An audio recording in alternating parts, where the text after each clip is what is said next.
Hey YouTube, welcome back to another video. So today we have an eBay lot, another eBay lot. So this is a $45 lot of 18 iPods. These are all iPod Touches, I believe. And in the photos, they only showed 14 of them, but said that they added 4 more after taking the photos. So that's interesting. We'll have to see. I have no idea what some of these might look like. But most of them do look cracked, but apparently they're untested. So let's just see what we got here. And as you can see, I have chargers so we can test them. So yeah, after looking, it apparently says that some were tested and some are not tested. So yeah, I don't know, but they don't show any of them turned on. So for me, it's just a big mystery.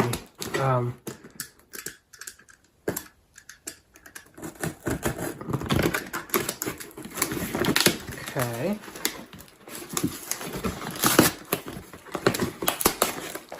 Okay, I did notice I heard them sliding around, and yeah, it doesn't look like the packaging was very good. Like, some of these aren't really covered at all. Okay, yeah, some of these do look like they're tested, because you can see some labels on them, but... Okay, so I guess... Yeah, this one just caught my eye. Like, what is that screen protector? Yeah, this is an iPod 4. This is a Touch 4. Looks like it's 8 gigabytes. Got another Touch 4 with no home button. I think this is one of the ones that wasn't pictured. 8 gigabytes, okay. Says it's dead. What does this other one say? This one says, I don't know what that means. Power up, I assume. I don't know. Okay. We have a Touch first generation. There's no label. It's 8 gigabytes. Another Touch first generation, and you can see there's a dead spot. I do actually have a spare iPod first generation screen. Yeah, bad screen, won't charge, PU, power up. I don't know, but if it won't charge, I don't know what that means. If any of you know, let me know. Okay, this looks like it, I thought this looked like it had a good screen, but there's a crack on it. I'm hoping, like, my big thing is I want to get one not cracked iPod Touch 4, even if I have to combine them to get them to work, I want to get one, okay? That's, like, the big thing I want here. And I thought there was one without a cracked screen, but I'm worrying that maybe it was this one that it got damaged in shipping. I don't know. 8 gigabytes. It says home button doesn't work, and I was noticing that even before reading, like, it does not click. It's a Touch 3 or... Second, this is a second gen, 16 gigabytes with cracked glass. Okay, this is a good Touch 4 screen, isn't it? Yeah, it doesn't look like there's any dead spots. It is lifted up though, so I don't know if the flex cables are damaged. Won't power up, I assume is what that would mean. How many gigs? Oh, this is a 64 gigabyte one. These actually still go for a lot. Like, this iPod might be old, but the 64 gigs go for a lot. I am really happy to see a 64 gigabyte iPod. Hopefully we can get that one to work. This is a, it says it's a second generation, but it could be a third generation because they look similar, and the third only came in 32 and 64. I think the second did come in 32 as well, but it wasn't as common. So I guess we'll have to see if that was labeled properly or not. Okay, it's just another 8 gig second gen with a cracked screen. A lot of second gens in here. I honestly didn't even look at these much before buying them. Like, I just wanted to find something that had a lot of iPods for a cheap price, and I was like, okay, I'm buying this. Okay, another 8 gigabyte second generation Touch. All right, we got an iPod Touch 4. I think this is probably one of the ones that they didn't show. Yeah, this is a Touch 4 with cracked glass. It says broken LCD, so considering that they know it's a broken LCD, I assume it must turn on. I can't see the storage because it's covered by a sticker. Okay, I removed the sticker, but it looks like it was like sanded down. Like, I can't even read what the storage amount is on that. Like, what the heck is this packaging though? Like, they could have wrapped stuff in here, like, in the bubble wrap, but they just put the bubble wrap in the middle and they put the iPods on the side. Like, that's not helping. Anyways, okay, we have a second gen iPod, which it says that the power button is stuck, and it obviously is cracked as well. Okay, this is a touch 2nd gen with a cracked screen. Okay. And then we have an iPod Touch 4, 8 gigabytes. Oh, well, yeah, I pressed the power button, and yeah, well, this one works. Is that all? Oh, okay, well, look at that. They did actually wrap these. Maybe this one was wrapped in there, too, and it fell out. I don't know. These must be the 4 that were... Maybe these were the 4. I don't know, because I don't remember these. But yeah, I definitely like seeing a bunch of iPod 4s. This one looks like someone just took sandpaper to it. Like, what happened here? And there's a dead spot. And there's like 2 cracks, but the cracks aren't even that bad. Like, I don't usually care about really rough scratches even, but this is like so bad. Like, this is 16 gigabytes. That's cool. Mine was a 16 gigabyte. I kind of want to, like, I'm going to sell all of these, but I am going to keep an iPod 4, like I was saying. I kind of want to keep a 16 gigabyte black one, just because that's the one I had. Maybe this one, potentially. If that means power up, then that would be good. All right, we got this one. No, I don't know if that means no power, frame bent. Frame bent? Okay, it's more just dented in. I thought like it was bent. I was like, how? But yeah, okay, this looks to be in bad shape. You can see it was dropped up here, and it's caused the power button to not click at all. Yeah, they did tend to, like, when you would drop them, on the corners, they would bend. And it made it very annoying to fix these. I mean, these were already awful to fix. But then when they have, like, the corner dents, you have to unbend them, and it's even worse. And now I can already tell you I can't fix this one. Because I'm looking at the charge port, and there's some bent pins in there. And you have to you have to solder a new one on, because, you know, Apple sucks, especially with the iPod Touches. They were so unrepairable. But... oh well, I mean, I guess there's not even much I can take from this because I can't solder. I mean, I can try, but even then, there's probably not much I can take from this thing. Maybe one day I'll try to actually, like, solder on a new charge port or something. Okay, here's an 8 gigabyte iPod Touch 4 with a cracked screen, but it's not that badly cracked. Okay, and then we got this finally, which is, and this one I did see in the photos, and I remember this one because I noticed it has a black border. Like, see how the border is black? Versus, like, see this white iPod? There's a white border, and this one has a black border. And that border is attached to the housing, which means that this used to be a black iPod, and they put a white screen on it. Okay, this is 8 gigabytes. Oh, look at that. Christina Graham's Merry Christmas 2011. I love that. So that was everything. Okay, so now what we have to do is turn that on. And okay, we're gonna start with the iPod 4s. Maybe I should save the best for last, but I'm too excited. I'm also excited to, like, see what people had on these iPods. It's always fun to see, like, the apps and the music, like, because they're often so of the era, you know? Especially because, like, I want to do more iPod 4 lots in the future, because the iPod 4 is, like, people my age, people like I'm 18, so people, like, kind of around my age. There was a point in time, like, back in elementary school, where every single one of us had an iPod 4. Like, is that just me? Like, all of my friends had an iPod Touch 4. So, like, it's just such a nostalgic device to me. I want to get more of these. And it's especially nostalgic because you see what's on other people's iPods when you do stuff like this. And it's just, you know, often similar to what I had on my iPod. So yeah, it's interesting. I love looking at iPod 4s, and I love the iPod 4. Like, it's a love-hate relationship because the iPod 4 is not repairable at all. But at the same time, it's just, I love it because of the nostalgia. Okay, yeah, a lot of these are powering on, which is a good sign. But yeah, like, pretty much all these I'm plugging in, and we're getting some sort of life from. This one, yeah, you can see the LCD is busted on this, which isn't surprising, because it's pretty heavily damaged. Where's the 64 gigabyte one? Is that, okay, that is this one. I want to see if this one can turn on. They said it doesn't, it looks like, but I mean, considering the screen's lifted up, like, it's very common to have these screens seated wrong. Like, if you sit the flex cable incorrectly, it will cause it to not light up at all. So maybe the board works. I hope the board works. That would be so cool. I don't think I've ever owned a 64 gigabyte iPod ever, like even later on. Okay, I don't think there's any more chargers here. So, yeah. I don't know if it's going to do it again. Look at that. If I press it in just the right spot, a small portion of the screen lights up. Does the touch work? Oh my gosh, it does. I'm on the, look at that. No way. I thought it didn't because it didn't make the noise. I don't know if they turned the noise off in settings. That is so funny. Well, we know that the board works at least somewhat on that one. Okay, so it looks like this one just turned on and is actually reset.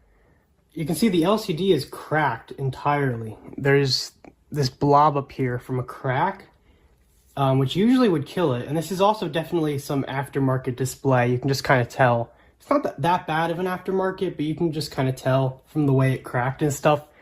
Yeah, I'm surprised this works. Let me see if I can set it up.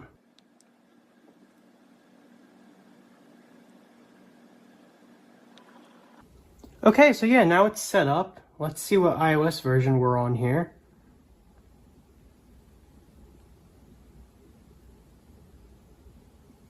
Okay, yeah, so we're just on 6.1.6, but we have one iPod that's working, which is awesome.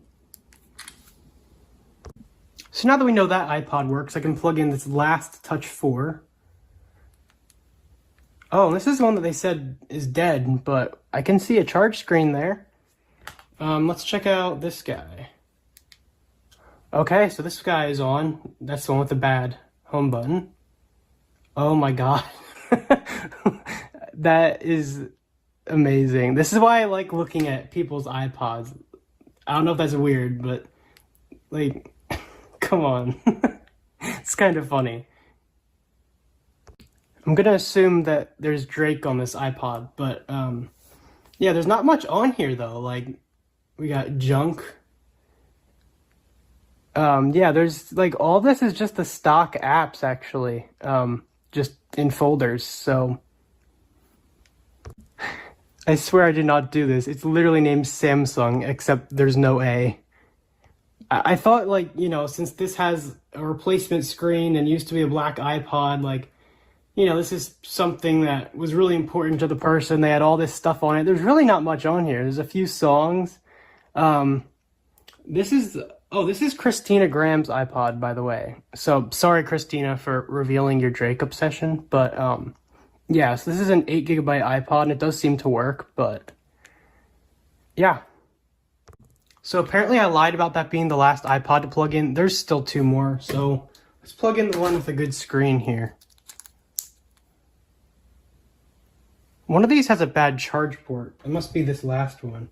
I have sometimes had it where these will still charge with the bent pins, because sometimes those pins that are bent are for like data. So like it might not connect to the computer, but it'll still charge. So it is worth trying to charge this, but I doubt it's gonna work. Okay, so this one turned on, which is cool because this is the one with only like a few cracks. But last time I unplugged it, it just died instantly. And these batteries are soldered on, so if the battery is bad, that's really unfortunate. But yeah, so there is a lock code on here, but hopefully this will work when we restore it. Maybe it'll hold a charge after a while. Let's see if...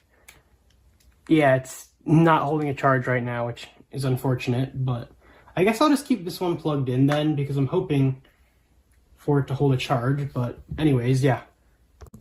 I guess I can unplug this one, because I know this one works too. It looks like it doesn't even have a background. It's just blank, kind of like the older iPod, like the iPod second generation. You couldn't set a wallpaper here, but you could on this one. So this one holds a charge. Oh wait, actually the wallpaper isn't blank. You can see something there. This one booted up and it actually has one of those passwords that are like letters and numbers. But the touchscreen doesn't seem to be working, so I can't get back to it. Oh wait, it works up here? Just not... Okay, wait, I shouldn't move that too low. Yeah, oh, okay, I moved it a little bit. Come on. Okay, whatever, there's a password on it. Yeah, this iPod has seen better days, clearly. It holds a charge though. Okay, this is actually the last iPod 4 this time with the bent charge port. Oh yeah, the power button's jammed. Oh my god, it's charging. That's great. That's great. I love that. Let's see if this one... Okay, this is the one that doesn't seem to be turning on, the 64 gigabyte one. This is the sandpaper one. Okay, this one's still dead. I think this one's been boot looping. I haven't really been paying much attention, but I think it... Okay, yeah, so I was paying more attention now, and this one is just boot looping. Like, it'll do the Apple logo and then, like, fade to white and then shut off. Okay, it's not the battery, so it might just be software then. But I guess we'll set that one to the side for later. Okay, yeah, so this one is disabled for 11,000 hours, and I can't show it because, again, there's a picture of people on it. But yeah, hopefully when I restore this, it'll be good. And there's only one single crack on it, so not bad. All right, let's plug in our two first-gen iPods, because they're always fun. These don't seem to have expanding batteries. I feel like the Touch first generation, I've seen a lot of these with expanding batteries. Okay, yeah, we got the battery screen on both of them. Cool. So, and actually, if we combine the two, one of them has a bad LCD, one of them has a bad digitizer. So we could just combine these two to get one good one, regardless. But I do actually have some spare parts, so I might be able to get both of them looking really good. Okay, so a quick update on this iPod that doesn't hold a charge. I guessed the password. It was just 1234. I always, when I get these with the passcodes, I try to guess it. Like, it's either 1234 or right down the middle, which is 2580, or it's 0000 or 1111. Like, a lot of times back then, people didn't really care about having a password that was really secure. Oh my gosh, no way. Is this the old Minecraft? Wait, no, I don't think it is. I don't think it is. Oh, I think this is the new one. I was hoping for the old layout. I would have been so happy. But I think this is the latest. Yeah, this is the latest version that works on iOS 6. Darn. Okay, there's some worlds on here. I might have to look, but yeah. So yeah, there's a lot of games on here. Yeah, that's kind of cool. So yeah, I'm glad that I guessed the password, because if I can't get this to hold the charge, I wouldn't be able to restore it anyways. But yeah, since we don't need to now, it's fine. Looks like it's an 8 gigabyte iPod belonging to Carson, so cool. Okay, so this is the one with the bent pins, and it has an issue that I do sometimes see. It'll charge enough to turn it on, but then it won't charge further. If I turn it all the way off, I think it might charge when it's fully powered off. But yeah, this does work. It looks like it's fully erased, and it's probably on iOS 6.1.6. Yeah, it's on 6.1.6, 8 gigabyte iPod. Yeah, with the broken charge port and power button, it's kind of worthless, but oh well, it turns on. Okay, so this iPod that looks like sandpaper was taken to it turned on.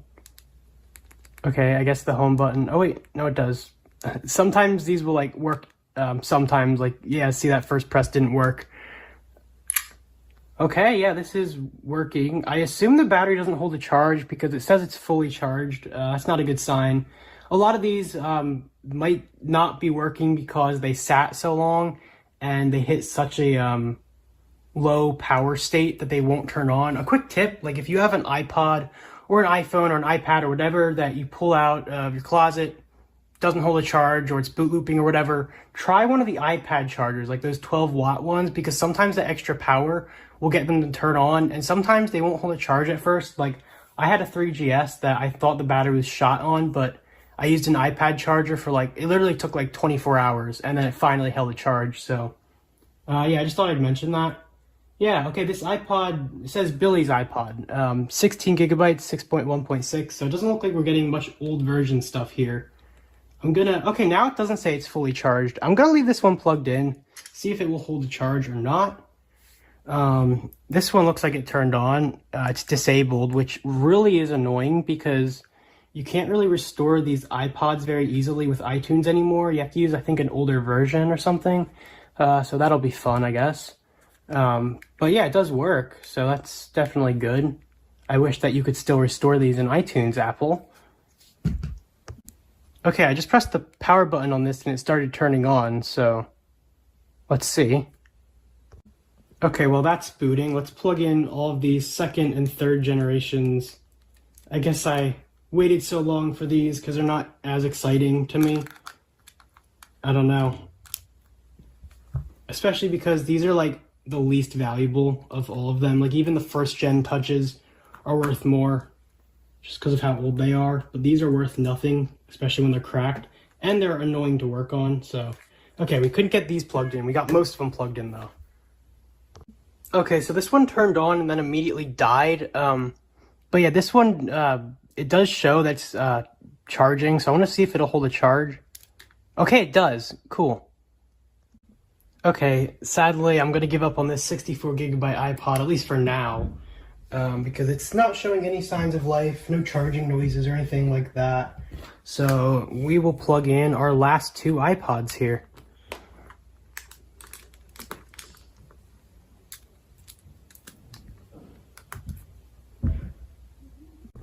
Okay, so looking at this one, there we go. Some of these chargers are weird. This one looks like it's on and working, nothing on it. So yeah, there's okay, bad power button. A lot of these have bad buttons, I'm sure, because that's common on the second generation touch. But yeah, we have a bootable second generation iPod touch, so that's cool. Okay, here's the 32 gigabyte. Let's see. Okay, that one's still dead. This one is on. Once again, nothing on it.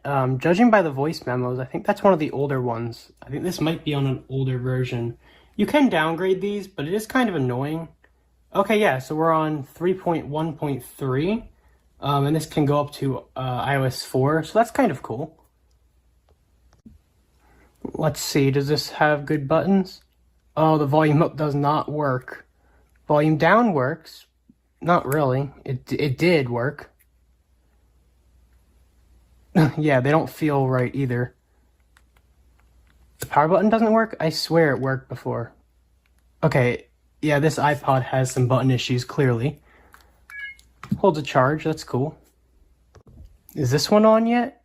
Yes, it is. Okay, this is the 16 gigabyte second generation touch. Okay, this does have some games on it. Cool. Holds a charge. Volume buttons.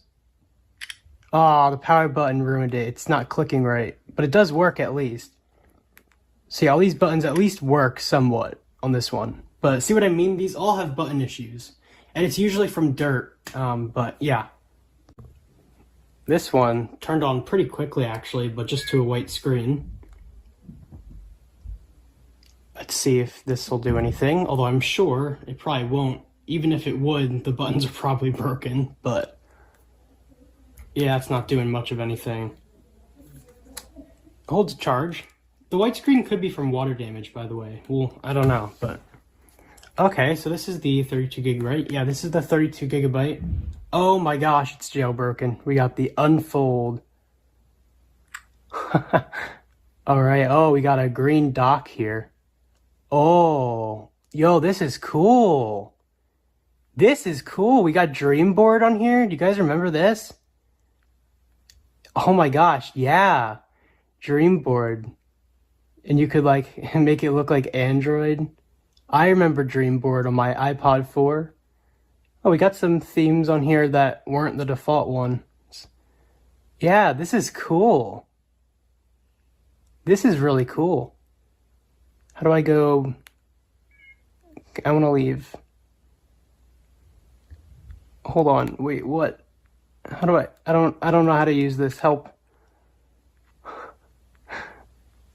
Wait. Oh, okay. Is there... Oh, here we go. Metro 8. Oh my gosh, no way.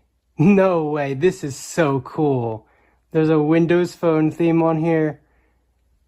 Okay, this is way too cool. I love that. Okay, I've been trying for a solid minute to exit this theme. Like, the other one had Dreamboard on it, but this one I can't figure it out for the life of me. Please help. Wait, what? Camera? Wait, where? Why is there even a UI for the camera on here? Like, how? Oh my god, look at the screenshot I found. And then you got a search for computer RAM on Craigslist. That's funny. Okay, so as I suspected, this is a third generation iPod Touch because the second generation can't get iOS 5. And as you can see, this is indeed on iOS 5. We even got an emulator on here. Oh, look at that. That's cool. Even the lock screen looks like Windows Phone. Oh no, turning it on and off doesn't exit the theme? I still don't know how to exit. Okay, I finally figured it out. You just hold here. Like, I couldn't even find anything online, because I guess that there's themes like this, but they're all a little different. You just have to hold. It worked before, yeah. Hold and then... There we go. Yeah, we got a lot of emulators on here, but yeah, this is really cool to see a jailbroken iPod from back then. Especially with Dreamboard. I haven't seen Dreamboard in a while. Do you guys remember Dreamboard? That was so cool. It does hold a charge. And all the buttons work. Cool. Okay, yeah, this one's just showing a white screen, so we can give up on this one. RIP. Now we got this one, which is 8GB second generation, which is what most of these are. Okay, we got working volume buttons. The volume down doesn't feel super clicky, but clicky enough.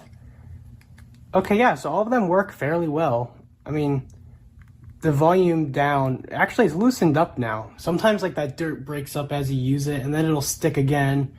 Overall, not bad though. We're on 4.2.1, aka really slow. There's nothing on here, so it's just a normal iPod. And hold the charge, cool. Okay, so I was wrong, I totally jinxed it. I think this battery is expanding, and it doesn't seem to charge. It'll charge until it turns on, and then it'll turn off again. So it was like boot looping for a while because of that. It does turn on right now though, but with any charger, it won't charge. And there's a passcode on it, so... Guys, my charger literally just exploded. Well, not literally, but I plugged it in and it just... Don't buy aftermarket chargers, please.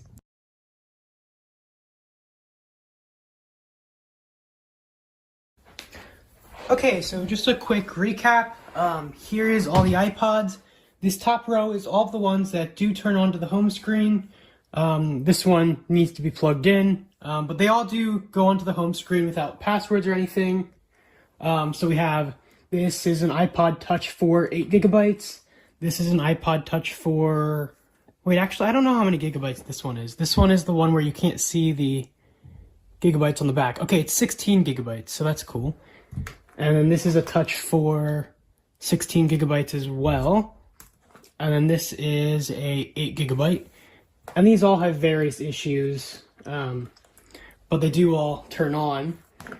And then this is a iPod Touch 3, 32GB with a jailbreak, which is cool. This is a Touch 2nd Gen, 16GB. This is a Touch 2nd Gen, 8GB. And then I think these other two are both 8GB as well. Yep, they're both 8GB. And then these two, well, this one, yeah, this one has, both of these are disabled. Trying to remember what everything is. Then this one, yeah, these are both, they are disabled or passcode locked. I think this one's passcode locked. And they have physical damage. Like this one, the touchscreen doesn't work enough for me to use it. And then this one doesn't charge when it's turned on. This one is the one with the bent pins. It'll charge until it's turned on, similar to this guy. So yeah. And then there's this one which turns on, but it's just really damaged. That's an 8GB model. This one with the bent pins, that's also 8 gigs. And then this is a second generation iPod Touch that just lights up white. And this one just boot loops. That could be software, I don't know. And then this is the 64GB iPod that does not show any signs of life. This is the only one that is completely dead, no signs of life. So yeah, that is all of the iPods. We're going to ignore the top row because they're all working, and we're going to focus on some of these that could use some assistance. Also, I'm going to keep this plugged in. It's plugged into a 10-watt charger, and see if that eventually holds a charge, but I don't think it will. So the first iPod I'm going to work with is this 64GB iPod Touch. And the reason for that is because, well, one, a 64GB iPod Touch 4 would be really cool if I could get that to work. But also, it's the only one with a not cracked screen, so I want to see if it's working or not. And finally, it's clearly been opened, so it shouldn't be too hard to get into. I should just be able to lift it up with my fingers. Let's see if we can do that.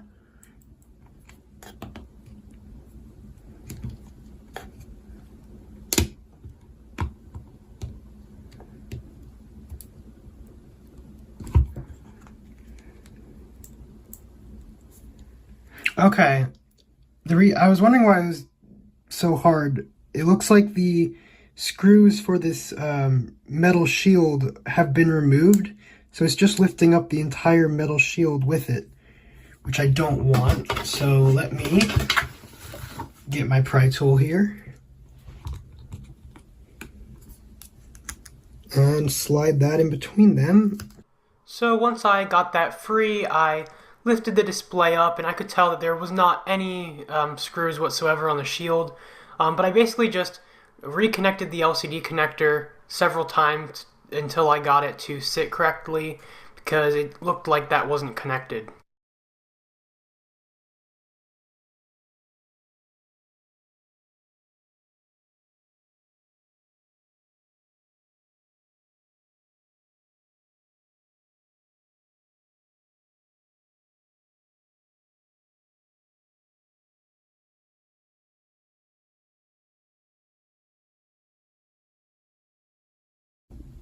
Okay, so I was able to get it to boot up. I don't know if it's going to boot all the way, but I did try to force restart it, but then I realized that since it's not screwed down and the screen isn't applied, the layers of the home button mechanism might not work.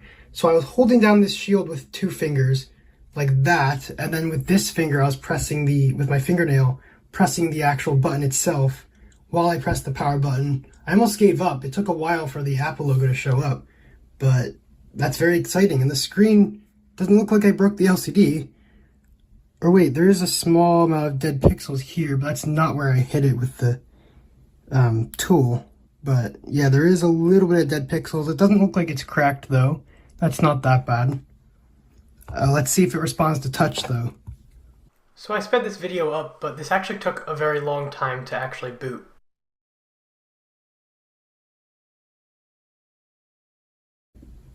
Okay, I thought this was going to boot loop, I thought it was boot looping because it took so long, but it is turned on. And actually, there's the battery percentage, which you couldn't get on the iPod. So either they did the P-list trick you could do with it, or it's jailbroken. Let's find out. Okay. Oh my gosh, yeah, it is jailbroken. All right, cool. And it has some old apps. We got the old Spotify on here, which doesn't work, by the way. That version of Spotify. Okay, we got the date in the status bar there, which is cool. It's also not the right date, but still cool. Let me see why the brightness is so low. Okay, I had auto brightness, but that might not be working. Anyway, let's see if this is actually 64 gigabytes or not. Okay, it is. And it's on 6.0.1. And since this is a jailbroken iPod, I wonder if it is actually got some SSH blobs. That'd be really cool if it does. And also, oh my gosh, that is a lot of songs. Wow. And I was right with the home button, having to press it, because you can't really press it when there's no screws pressing everything into place. Yo, we got tap to tweet. I don't know whose account it is, but... and we got the SBS settings, which is cool. Love that. Spotify isn't signed in. I'm so disappointed. Guys, we got Veggie Tales. Also, we pretty much hit the jackpot here. I mean, there's so much music on here. And, like, most of it has album art. So, like, most of this was probably actually purchased. That's crazy. Okay, so quick update. It doesn't look like the speakers work, which is really sad. I wanted to listen to some music, but oh well. And the speaker is soldered on, so not too much I can do about that. But I can try maybe one day. But the fact that I got this on and that it's jailbroken is cool in itself, so. Okay, so we indeed do have blobs for 5.0.1, which is so cool. And since it's running iOS 6.0.1, we can dump the blobs for that. I think that's about all I'm going to do with this iPod for now, but I'll certainly make a later video on it, so yeah. So regardless of whether I can get this iPod fully working or not, we at least have a good screen, which does appear to be an original screen as well, judging by the quality. So yeah, minus that small line of dead pixels, at least we have a good screen, and I mean, hey, we might be able to get it working, so that's cool. Yeah, ignore my Mac running at like 200 degrees in the background, but quick update on this iPod. It does, well, I was able to sit the screen down enough for the home button to sometimes work, but also, like, the big thing I wanted to show is that the dead spot is no longer there. Here, if I can zoom in a little bit. No dead spot, so I assume that was just a pressure mark. It did stay there for a very long time, so I don't really know why, but it clearly wasn't like permanent dead pixels. They did come back, which is cool, so the screen is totally fine. Speaker wires are ripped, I've found out, which is why the speaker doesn't work, so maybe I'll try soldering that on once I'm a little more experienced. And I did seat things down a little more here. You can see it's not perfect, but you know, that's why the home button kind of works. And the volume buttons here, volume down clicks, but it doesn't do anything. Volume up doesn't click, it's like stuck in there, but it sometimes works. There you go. So I don't really know what's going on with that, but I don't think it's a flex cable problem because the power button works, which is part of the same flex cable. So I'm not sure, but yeah, it's just a quick update on this iPod. I also don't know about the battery life. That's the other thing I was going to mention, because it seems to kind of degrade fast, but I can't say for sure because the percentage hack would sometimes cause very inaccurate battery readings. So I'm not sure if it was really as low as it was saying it was. I haven't done a runtime test on this. But yeah, hopefully I can do an update video on this of me fixing it. I think I'm going to use this screen on something else, but yeah, eventually I'll get a different screen for this and fully restore it, hopefully. So, but not anytime soon, so don't expect that anytime soon, but it is something I'd like to do eventually. So the next thing I want to do, seeing that the iPod Touch 4 had an SHSH blob, I want to see if this one does as well, considering this is also a jailbroken iPod. Okay, moment of truth. Does it have blobs or not? Oh, it doesn't. So unfortunately, we can't downgrade this to an unsigned version, but regardless, it's still cool, so. So the next iPod I'd like to take a look at is this one, which is boot looping. And considering the nature of the boot loop, that it's kind of like an Apple logo and then a fading white screen, I do kind of suspect this might be the NAND, also known as the flash storage. And if that's the case, then obviously the board is just bad. But it's definitely worth a shot trying to restore this. So I'm going to put it into DFU mode and hopefully we can restore it. So I did first see what iOS version it was on and dump the SHSH blobs.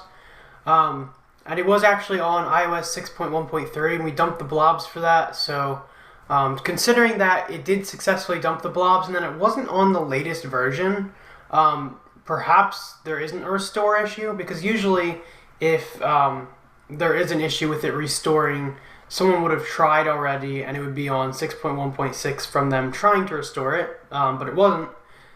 So yeah.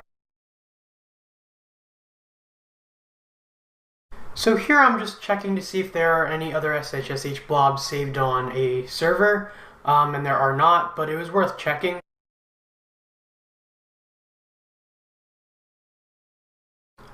So here I am now creating the IPSW. We backed up the SHSH blobs. Now we're creating the actual restore file using those SHSH blobs.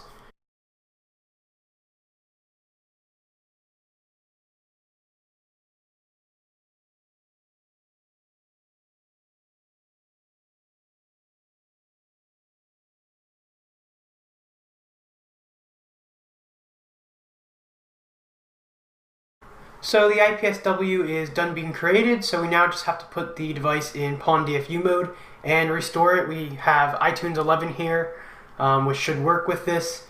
And as you can see, I selected my custom IPSW, and we're now attempting to restore it.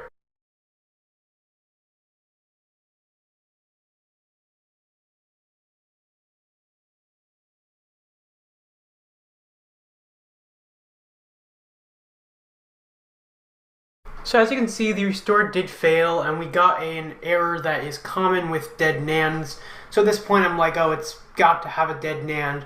But I decided I would try to restore it to the latest 6.1.6 using 3U tools, just to make sure. So yeah, that's what I'm doing here.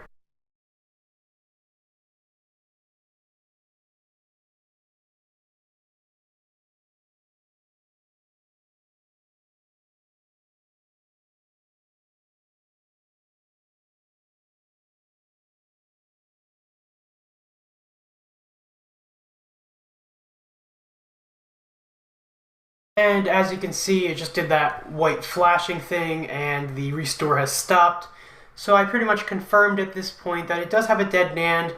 You could technically replace the NAND, but it would cost more than the iPod is worth to do so. Not to mention, it's a very difficult repair that I don't know how to do. So this iPod will just be kept for parts, I guess. But oh well, at least we tried. So just a little recap, because it's obviously hard to keep track of all these iPods. It's hard for me to keep track of these iPods and what has what problem. This iPod was the one that was not charging.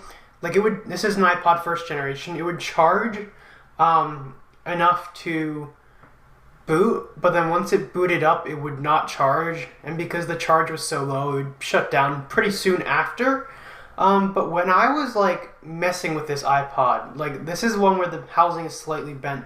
I just pressed the housing kind of at that bent part, and it suddenly started charging. And I wasn't sure why this was, but I did later off camera, like I fixed the dead spot on this, and I realized that the pins on the charge port were a little bit, like there was 2 pins that were pushed back a little bit. And so I did push them back into place, but I think that they were probably pushed back even further, and when I pressed that, it might have pushed them just slightly close enough to start charging. Which is kind of funny, but yeah, so I restored that here with iTunes, and so we will have to see if it's working or not. So as you can see here, this iPod has been restored, and from the looks of it, seems to work. And so far, it is charging, so that's cool. Let's move on to the next iPod. Now it's time to restore our second iPod Touch first generation. So the cable wasn't going in all the way, and it did seem to charge, but it wasn't connecting to the computer. So I just got my tool and picked out the dirt. There was a lot in there. And after I did that, it did connect to the computer fine. So it just had a lot of dirt in it. And this is the iPod that was disabled, the first generation iPod that was disabled. So we're just restoring it, and hopefully it works.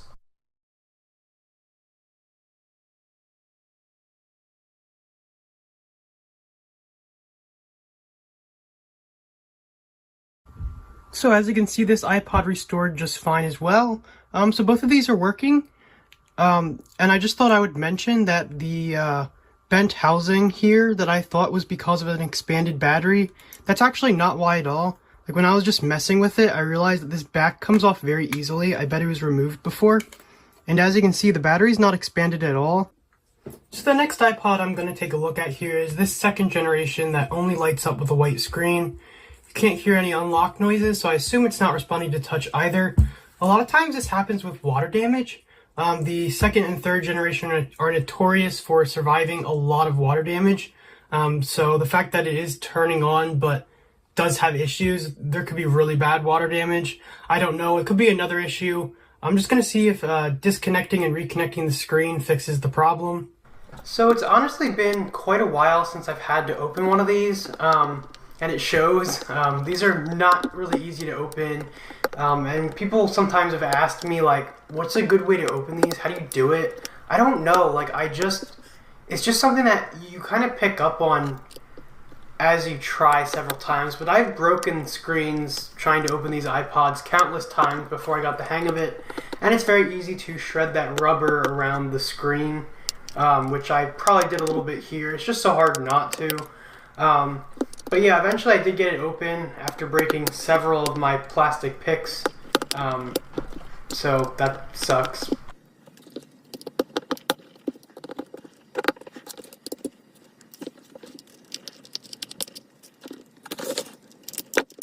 One thing I will say is that it, for me, has been easier to kind of start at the top or the bottom like I'm doing here.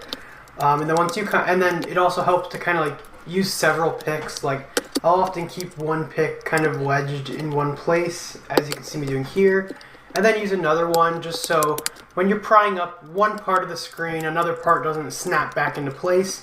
And you of course need to be very careful because it's very easy to hit the LCD and crack that when you're prying here, because you're kind of trying to pry upwards rather like directly upwards, because if you pry kind of to the side, very easy to damage it, but obviously it's pretty hard to pry directly upwards.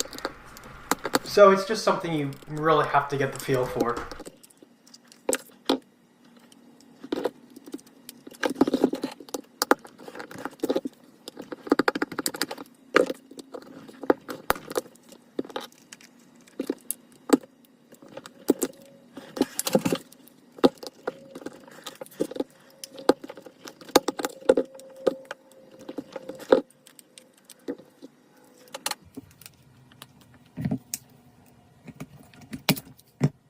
You can see this piece of my pry tool that got stuck in there, and took a moment for me to figure out how to get it out. But anyways, now that we have the digitizer off, we can start lifting up the LCD. And it was stuck on like more than usual, so I used a very, very light amount of heat because there is adhesive holding that back, and I don't want to break the LCD. And I soon realized, as you're about to see, why it was giving me such a hard time. I ended up lifting it up, but one of the back layers stuck to the bottom there, which has happened before. And the reason it was stuck so good is because it looks like there's like some sort of liquid on that shield, which doesn't surprise me. But yeah, I guess that the liquid was kind of sticky or something and holding it into place extra good. So I just put that layer of the screen back. It might not look the same, but oh well. So now I'm just going to remove that shield so we can remove the LCD and then reconnect it.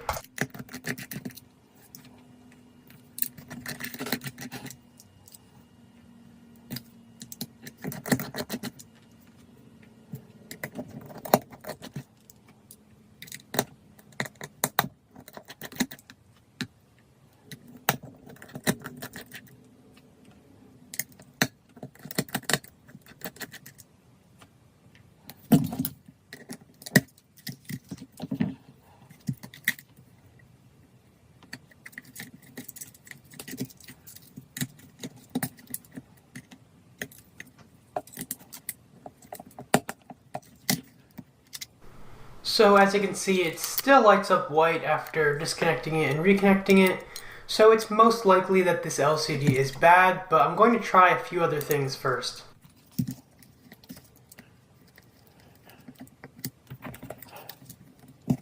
So what I'm doing here is I'm peeling up this copper sticker which is stuck to the LCD. It's connecting the LCD and that like metal frame, and once I get that off, the LCD is free and can be removed from the iPod. And you can see there is a lot of water damage, and on that backlight panel I noticed a lot of corrosion, so I'm going to clean that off and see if that helps.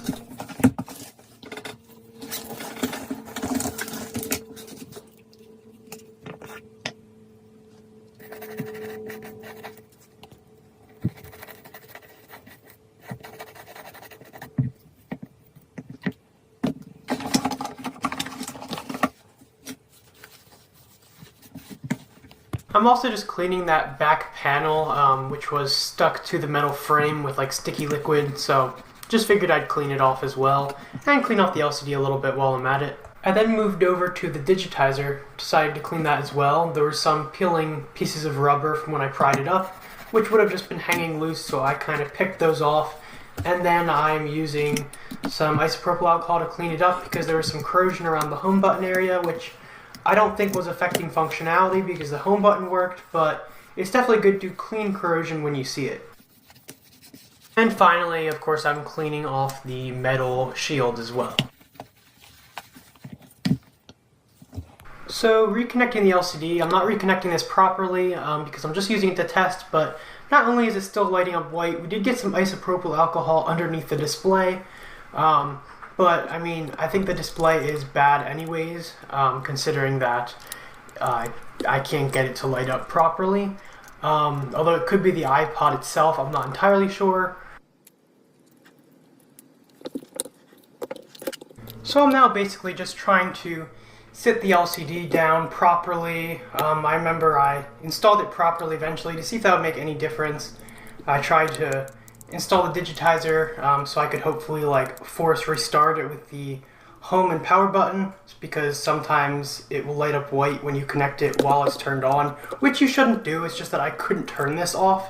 There was no way for me to turn it off. So, but yeah, basically after all of this trying, I still was getting a white screen. So it seemed like I was out of luck.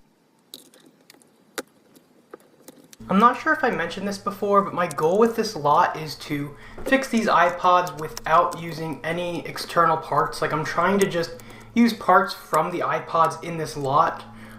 So I'm not going to replace the LCD with another one because I don't have another one from this lot. But I don't even have an LCD laying around anyways, so I am going to try to see if I can get this LCD to work. I also, in a bit, you'll see that I'm going to connect a different digitizer than this one to see if that makes a difference for some reason. But first I figured there's water damage in here, so I might as well check that out. So I am removing the screws holding down the logic board. There's like a top board and a like bottom one, and there's a flex cable, so you have to be really careful. But eventually I was able to get the logic board out so I could inspect it for damage. And as you're about to see, there is a fair amount of corrosion that I had to clean off with isopropyl alcohol.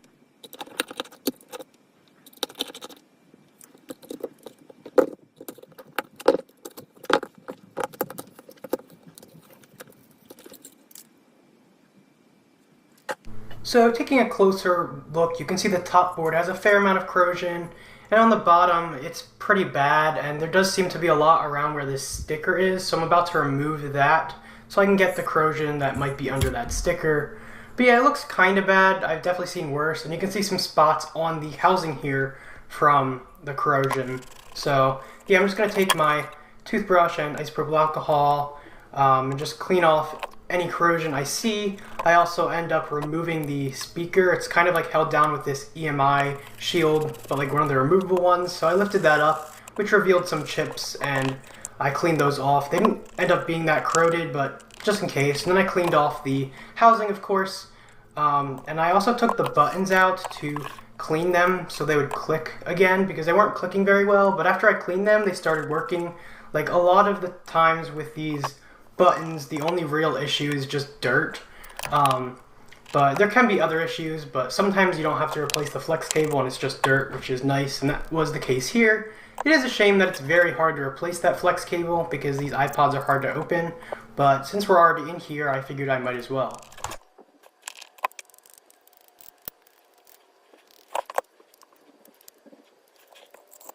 So now with the corrosion cleaned out, I can reinstall the motherboard and put the screws to fasten it into place.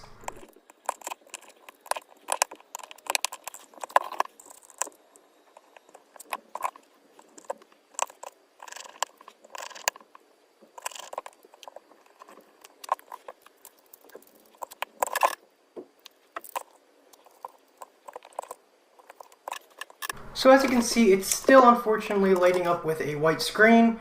So I connected the digitizer and still no unlock sounds or anything. So I think that this iPod is done for. I tried a spare digitizer, which is not from the lot. I just wanted to see if maybe the touch would work with that. And it didn't. I didn't hear the noise at least.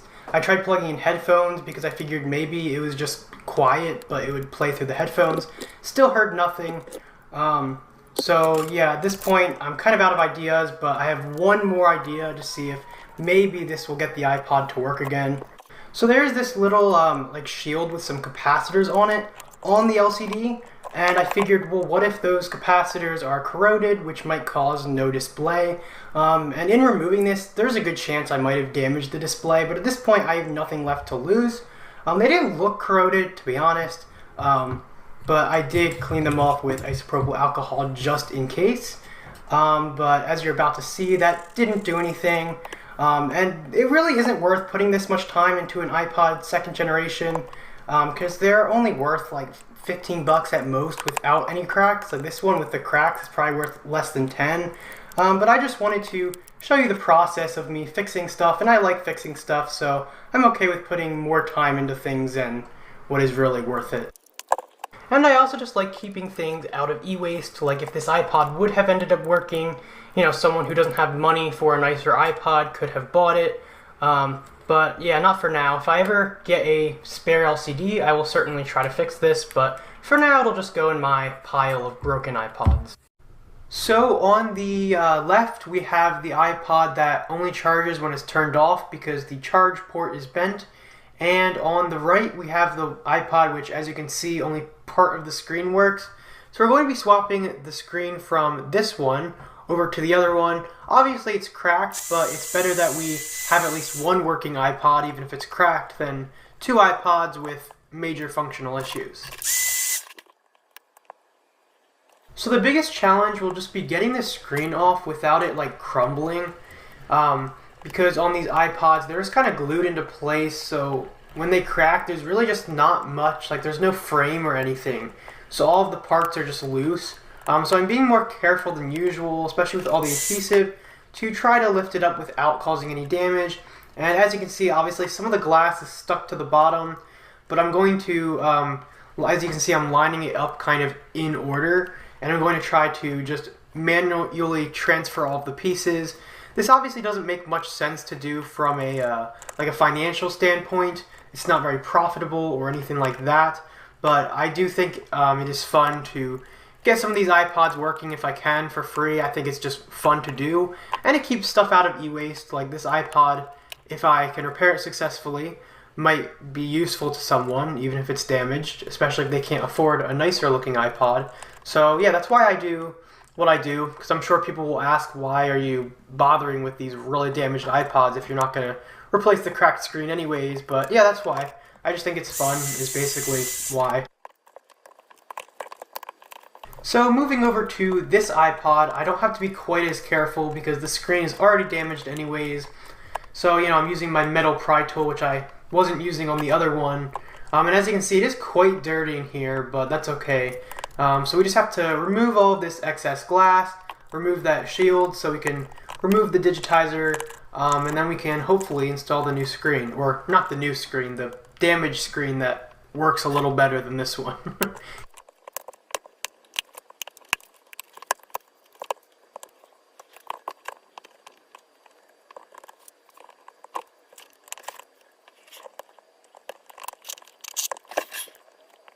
As you can see, it is very annoying to remove the digitizer on these iPod Touch 4s. You have to like lift the board up and disconnect it from the back. And you also have to be careful not to lift it up too much because you'll rip the volume and power button flex cable, which is soldered on, or you could rip the battery connector on the other side. So yeah, it's not pleasant, and you can see here that I'm really struggling to connect the digitizer. It's not a fun experience. Apple did a horrible job at making this iPod at all repairable. The iPod 5, 6, and 7 are all built the same as each other, and they're a lot better repairability-wise than this one, but they're still not very repairable. It is a shame that the iPod Touches have to be so anti-repair.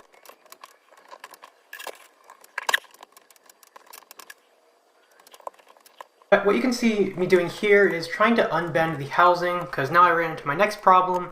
because this is common on the iPod Touch 4 as well as the iPads. When they're dropped on the corner, it dents in, and then the screen won't sit right. There's professional tools to bend these back, but they're really expensive, so it's not really an option for me. I saw Hugh Jeffries, he did a video on the iPad Mini 3, and he had a pretty interesting technique with a hammer on the back of a pry tool to unbend the corner. I'll probably try that next time because it looked pretty effective, but yeah, this was before that video came out and I even had that idea, so I was just trying to, bend it back with pry tools, and then I used pliers, which seemed to work better. It's not perfect, but it is a lot better than it was before, and the screen should sit at least somewhat better, so.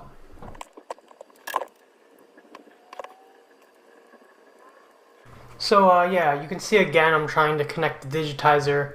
I tried to do it the night before, and I was tired, and I just couldn't get it.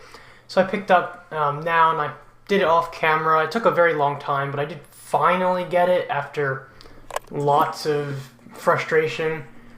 So yeah.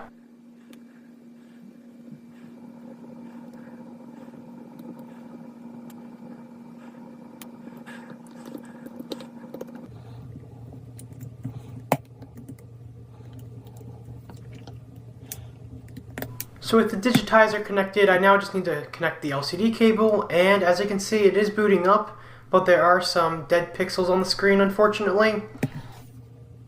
So I'm just making sure the screen works before I put the shield in and seal it down. I'm not testing every function, just the screen. I'm going to sell these iPods just kind of as is, so if something doesn't work, whatever.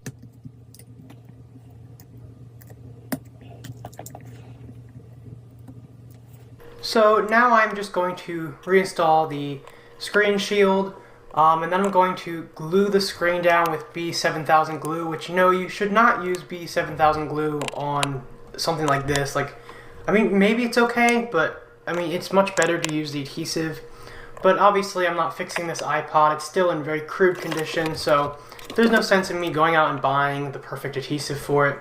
And I am mentioning in the description of my eBay listing, I literally said that it's crudely glued down, so no surprises to the buyer.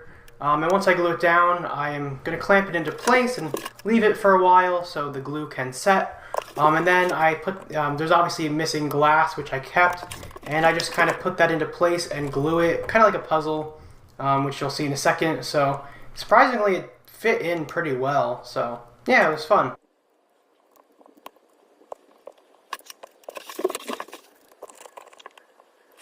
So while I was cleaning this, the little ring around the camera fell out, and I mean, it's just cosmetic, but I wanted to glue it back in, so I used the B700, sorry about my hair in the camera there. I used my B700, and then I just stuck it into place, and waited for it to dry, to clean up the adhesive residue. So now that the adhesive is dry, I can just clean up the excess with isopropyl alcohol on a Q-tip. So now we are going to unclamp the iPod and clean it off real quick, and then make sure it's working.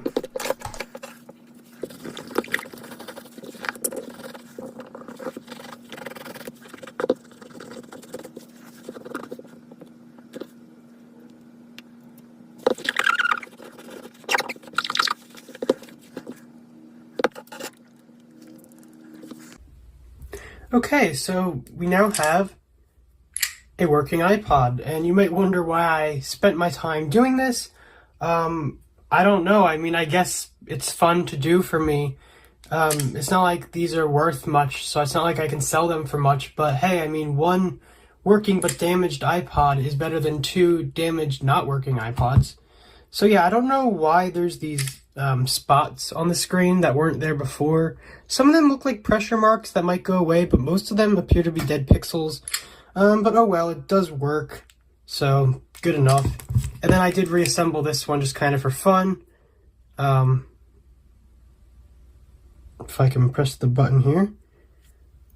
So that's semi-working. Obviously it doesn't charge and we ripped the speaker, but yeah. So cool, we have one working iPod. And you can see there's some marks here from me unbending it, but oh well.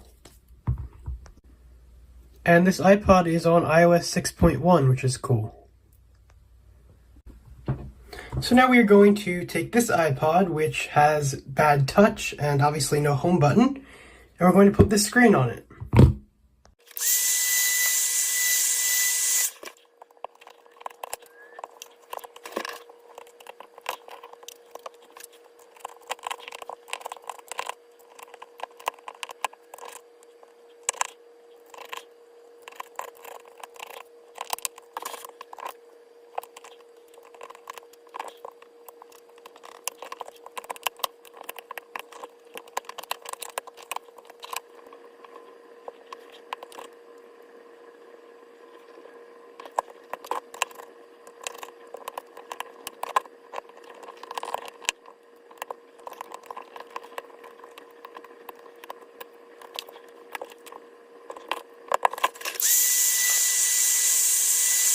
So I forgot to mention which iPod this is. If you don't recognize it, this is the one with the dead NAND, but it does have a good screen, supposedly. I mean, it is cracked, but assuming the touch works, this should make that other iPod work at least better than it did before.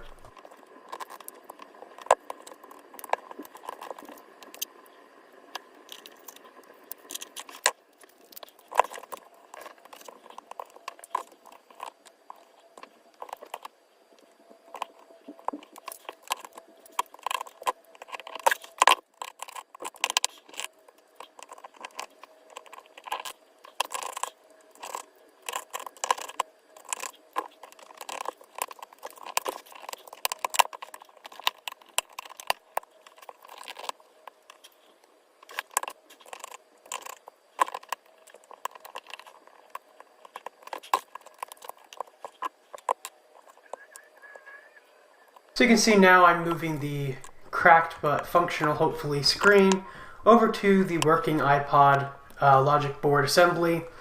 And then I'm just going to screw it in and then use the B700 glue to glue the display into place. And then just like the other iPod, I kept those broken glass shards on the side. I'm going to kind of put them back into place with some glue.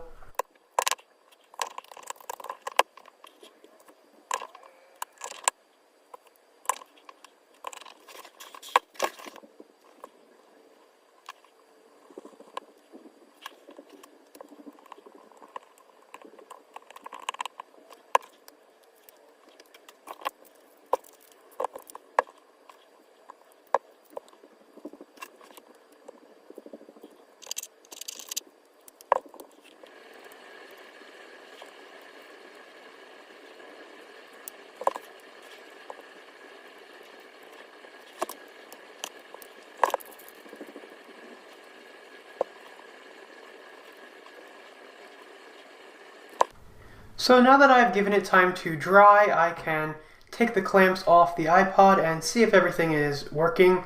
It does have a passcode, so we'll have to restore it, but yeah. So I did unfortunately rip the flex cable for the power button and volume buttons. So yeah, those don't work anymore, and they're soldered on, so I'm not going to bother replacing them. But oh well, at least the screen works, so it's more functional than it was before, but it is really unfortunate that I ripped those. So here it is. It works, except for the volume buttons and power buttons, because I sadly ripped the flex cable. And there are some dead pixels you can see from swapping the screen over that just kind of got there. Yeah, it works. There was no SHSH blobs, not that I would have been able to dump them with the bad power button, or at least not very easily. So it's just on 6.1.6, but at least it's more functional than it was before.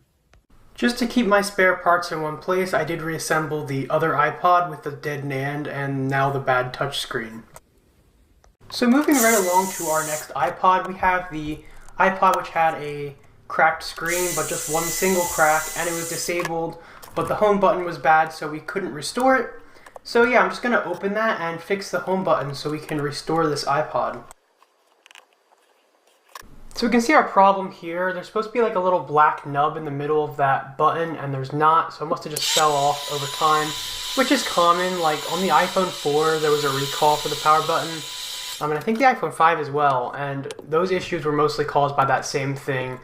So anyways, I did put this iPod to the side to see if any of the other iPod 4s, that we were taking parts from had a good home button assembly that I could take it from, but unfortunately none of them did. The only ones that did were the ones that I had to use the home button assembly on another iPod. So I did have to break my goal of using no spare parts. Like I wanted to just be swapping parts and not use any extra parts. But yeah, in this case I did have to use a part that was not included with this lot. But yeah, I just transferred I was going to transfer the entire shield over with the home button, but then I decided just to keep everything as original as possible, I just swapped over the home button flex cable itself. These go for about like $6, which is more than I thought they would. But yeah, I had some laying around from previous iPod lots I bought in the past, so thankfully I didn't have to spend anything on this.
I was about to connect the screen when I noticed that there was some corrosion on the LCD connector, so I decided to grab my toothbrush and clean that off real quick.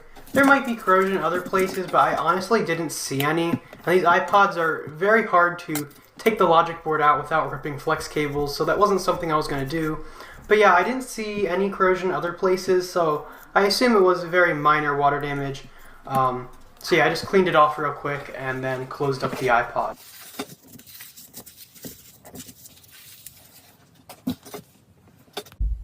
So as you can see, it has been restored now. The home button works. 6.1.6 because there is no SHSH blobs.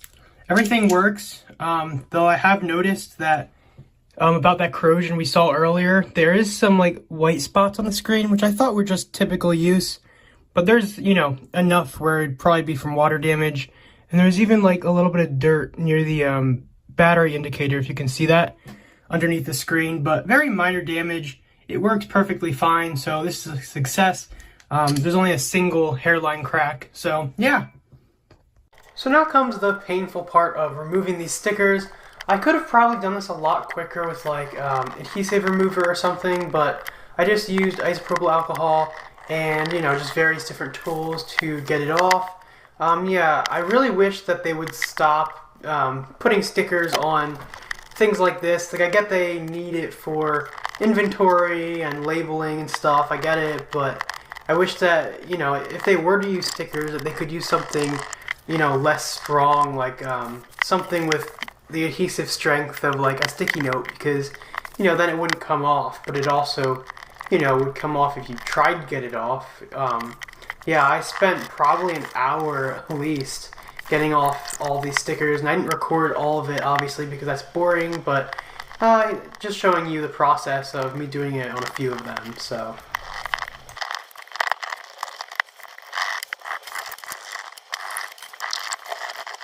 Okay, so we are now done fixing these iPods, or at least we've done everything that I'm going to do in this video. So let's just quickly go over everything. So first of all, we have the iPod Touch first generations. So yeah, there's this one which has a cracked digitizer, but a good LCD. The LCD does have those like tiny spots. I don't know if you can see those. Maybe if I zoom in.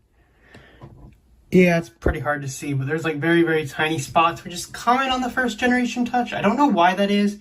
They're like these RGB, like, little like dead pixels almost. If you guys know why that happens, let me know, because it seems to only happen on the first gen touch. It's weird. So yeah, there's that one. And then there's this one which initially wouldn't charge, and I don't know what I did different, but it started charging.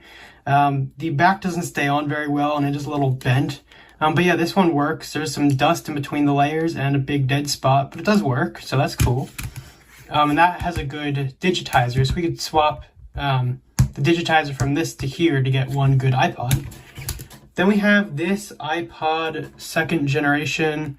I don't honestly remember which is which at this point, so I'm just going to do it kind of right now with you, see what works. Okay, we don't have volume buttons. This one seems to have bad volume buttons, but works otherwise, at least for my limited testing. None of these were tested 100%, so just keep that in mind. But yeah, this is an 8 gig touch. Oh yeah, I forgot to say the storage for these, but I said it earlier in the video, 8 gigs.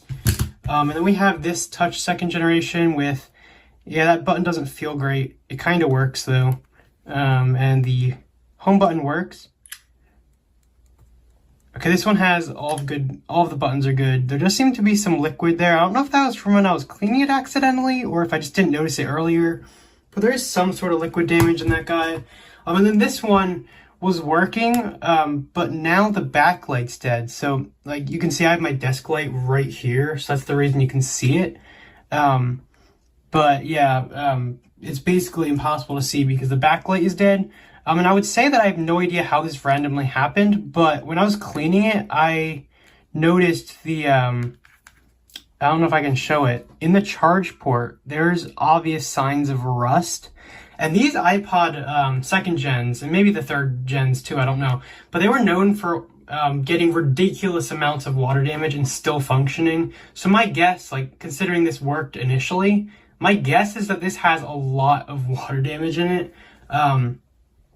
And it just killed the backlight when I was cleaning it because yeah, the power button doesn't work, and I was trying to get it to work without opening it, just for kicks. Like a lot of times with these iPods, it's just dirt, and since these aren't worth much, you wouldn't usually want to do this, but I like dipped the power button part in isopropyl alcohol, like right in this corner, to see if it would loosen it up. But what I'm guessing happened is well, actually, I was going to say that the screen connector is in this corner, so maybe it was corroded and I moved something in a weird way. I guess that's possible, but this is the digitizer connector. You'd think a backlight issue would be the LCD connector, which is more towards here. But either way, in another video, I might open this for a video. No promises, though, and see if I can fix it, because I'm sure the water damage in here will be very interesting and pretty bad. Yeah, the volume buttons work, and the home button works. It's just the power button. And now our backlight. Oh wait, the power button just worked that time.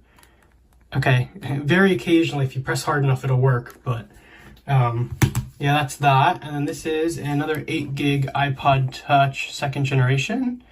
Oh yeah, this is the one with the physically cracked buttons. It's like cracked on both sides. I don't know how you do that, but yeah, they don't really work too well. Power button kind of works, but yeah, this needs some work too. It's pretty common for the volume and power buttons to fail on these. And then we have the 3rd generation iPod Touch, 32 gigabytes. This is the jailbroken one. But yeah, it is working. I think all the buttons work on this one. Yeah, all the buttons work. It just has a cracked screen. Maybe there's other issues, I don't know, but it's working. It's 32 gigs. The cracks aren't that bad, so yeah, that's a nice one. Then we have the 4th generation iPod Touches, or actually before we get to the 4th gen, because those are like the best ones, I'll save them for last. Let's just move on to the ones that we couldn't fix. And obviously these other ones have issues like, you know, I was showing, but these are the ones that are severely broken. So this is the one with the dead NAND that just boot looped and you can't restore it. I did reassemble these with the part from the other iPod I was taking them from, so I did put this screen on here even though it doesn't work, just because, I don't know, I felt like it, I guess. This is the one that only lit up white, and there was water damage, and I think the LCD had water damage too, which is probably what caused the LCD to fail, but it does seem like it needs a new LCD. I wasn't able to recover it, but now it's not really doing anything at all. Unless if I just need to charge it, but yeah, I'm not like getting any blank screen or anything. It's just completely dead now, so that's bizarre. But yeah, that was not a successful one. Now that I think about it, this screen isn't as bad as some of the other ones, so maybe I'll put this screen, if I can manage to get it off without cracking it more, I might put this on one of the more badly cracked ones. This is the one that only charges when it's turned off. And I put this screen on, which actually responds to touch, but the LCD isn't viewable in most places. But again, this one wouldn't turn on, and I did try to unbend the pins, and another one fell off, so maybe that's why it won't charge. But anyways, yeah, those are the, you know, fail iPods, I guess. And these aren't even worth enough to be worth selling, honestly, so I'm just going to keep these around. I guess I'll just keep them. Now for the iPods, this is the one with a bad battery, but okay, the battery doesn't work, but I did a very stupid modification. I had an iPod Touch 2nd generation battery laying around, so I like forced it to fit in there, but the screen does not sit properly. Obviously this is not really the safest thing to do. I would never sell anything like this, not to mention my soldering skills are pretty awful. So yeah, I would never sell this. It's totally not safe. But again, just kind of like a project I was doing for fun. But yeah, it does work, and this does prove that a new battery would fix the problem. So maybe one day I will properly install a proper 4th generation battery in this, but yeah, again, I'm not going to sell this. I'll just keep it for now. Then we have this one with a cracked LCD that somehow isn't affecting the touch responsivity at all. Again, I haven't fully tested it, but I think all the buttons work and everything. So, oh yeah, and this is a, I assume it's a 16 gigabyte. It's very hard to see because it's like sanded off here. And then the bad battery one's 8 gig. And then we have the engraved 8 gigabyte iPod with a bad home button and the Drake wallpaper. But yeah, this one seems to work minus the home button. Then we have this one, which has the screen from the iPod with the dead NAND. It's got some dead spots and cracks, but oh yeah, and this is the one that I accidentally ripped the power button and volume button because I'm an idiot. But other than that, I think it works. So that's cool. Then we have this one, which had a bad home button. This is the only iPod from the lot where I had to use parts from outside the lot. So like for all these other iPods, I fixed them simply from combining parts. But for this iPod, I replaced the shield with one that has a good home button flex cable. Or actually, I didn't even replace the shield. I just replaced the flex cable because I had one laying around and there wasn't any spares. You can buy a home button flex cable for like $5, $8. I was surprised. I thought they'd be a little cheaper, but regardless, they're not that expensive. And I totally could have waited, like, you know, for another iPod lot to take it from, but I had the part, so I just put it in. This one has a single hairline crack, but it's good otherwise, and it seems to work fully. It's 8 gigs, so yeah, this is a really good one. This is one of the least cracked ones. Then we have this depressing iPod, 16 gig. The back looks pretty good. I was surprised at how shiny this was when I removed the sticker, because the sticker was hiding a lot. But yeah, it looks great on the back. The front, not so much. Yeah, I really don't know how you do this. Surely someone must have just like slid it. But yeah, this does seem to work, other than the screen imperfections. But and then we have this guy, which yeah, it's pretty cracked.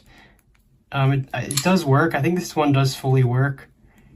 Yep, just dead pixels, lots of cracks. I took this screen from one of the dead iPods. Yeah, it doesn't look like it stayed perfectly flat, but it was pretty hard because this was really dented. I had to like unbend it.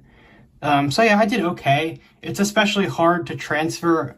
You guys don't know how hard it is if you haven't worked on one of these. The adhesive is pretty strong, so it's hard to transfer like a broken screen without breaking it more. So I'm kind of impressed with myself that I got like even these tiny pieces back where they're supposed to be. But yeah, I won't sell that for much at all. And then this is the 64 gigabyte iPod Touch 4th generation, which is jailbroken and clearly needs some work. After reconnecting the screen, it did light up, but it looks like they tore the speaker flex cable. So that will have to be resoldered. Once I get better at soldering, I might attempt this, so stay tuned. Obviously, the screen needs to be seated down properly. It's lifting up, but I'm not going to do that now since it needs to be opened and serviced. Yeah, so it has bad volume buttons as well. I think it's missing screws because this one's like pushed in. I think the pushed in one works if you hit it just right. I don't know if the flex cable is bad or not. I'll have to look into that. But yeah, this iPod is good. Also, the battery seems to drain fast, but I've noticed that iPod Touches with the percentage hack thing show a less accurate reading. So I'm not sure if the battery is really bad or not. But yeah, this one does have a good screen. Since I won't be fixing this one right away, I think I'll take this screen off and put it on another iPod. I actually have this iPod 4 that I've had for a very long time as a decoration, which it doesn't have a screen, where it has the digitizer. I like separated the LCD from the digitizer, and it's just a like a transparent see-through piece of glass. So it's like I had it as a cool decoration, but that iPod does work, so I might use this screen on that iPod, since I do want a working iPod 4 for some future videos. Stay tuned. But yeah, so that is all of the iPods. Let me know what you think. Did you think this was a good purchase, or did you think that I could have done better? Anyways, let me know what you thought. Thanks for watching, and I will see you in my next video. Here's the iPod decoration, by the way. You can see the digitizer is still on there. It looks super cool. I just feel bad because it's not actually broken. Like, this iPod works. But I didn't have one that, like, the internals looked intact that didn't work. You know, I guess this one maybe with a bad NAND maybe I could use as the decoration iPod. But anyways, yeah, that's that.